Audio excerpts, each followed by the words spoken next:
Rah dan USG membuatnya terdiam di ruang periksa. Rebecca Taylor, 43 tahun, dinyatakan hamil. Ia merasa jantungnya berhenti berdetak sejenak. Keheningan menggema dalam pikirannya. Dokter menjelaskan dengan tenang bahwa kehamilannya normal meski berisiko karena usianya. Namun bukan itu yang mengguncangnya. Ini bukan kehamilan biasa. Ini adalah anak dari supir mudanya. Dari seorang pemuda yang mungkin kini tak bisa kembali ke Amerika. Beberapa hari Rebecca murung, tak keluar rumah. Ia bimbang, takut, dan malu. Dunia di sekitarnya akan menertawakan, mencibir, dan menganggap ini sebagai aib. Ia hampir memutuskan untuk menggugurkan kandungan. Namun setiap kali ia berdiri di depan cermin, menyentuh perutnya yang masih rata, bayangan wajah Andra selalu muncul. Rebecca akhirnya mengambil keputusan besar dalam hidupnya.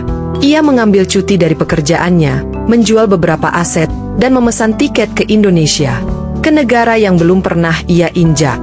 Bukan karena dorongan amarah atau keterpaksaan, tapi karena cinta, cinta yang terlalu dalam untuk disangkal. Dalam hatinya ia berbisik, "Aku tidak tahu bagaimana hidupku nanti di sana.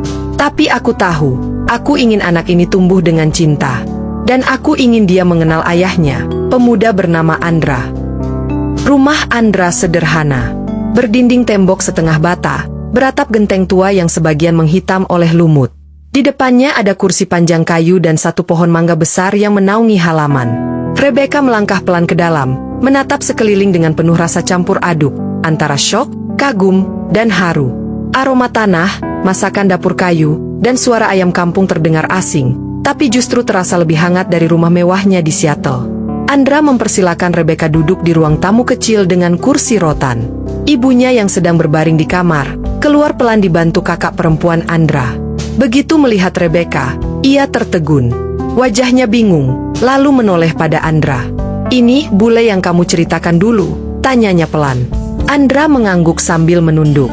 "Iya, Bu. Ini Bu Rebecca. Dia datang karena penting." Rebecca mendekat, menunduk sopan sambil menjabat tangan wanita tua itu. "Maaf, Ibu, saya datang jauh-jauh karena Andra dan karena saya membawa cucu Anda di dalam perut saya." Semua terdiam. Kakak Andra menutup mulutnya. Syok. Ibunya terdiam lama, matanya menatap tajam namun tak ada amarah.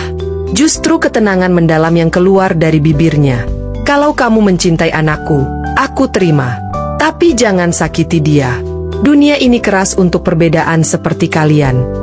Malam itu mereka makan malam bersama. Rebecca ikut duduk lesehan, makan tempe goreng, sayur lodeh, dan sambal dengan tangan. Meski terbata-bata, ia mencoba menyapa warga sekitar dengan bahasa Indonesia campur bahasa Inggris. Warga heran, ada bule cantik yang tinggal di rumah Andra, apalagi terlihat mulai hamil. Kabar cepat menyebar. Desas-desus pun bermunculan. Sebagian tetangga mencibir, menyebut Andra menang lotre. Ada juga yang berbisik bahwa Rebecca hanyalah wanita bule kesepian yang ditipu pemuda kampung. Namun Andra dan Rebecca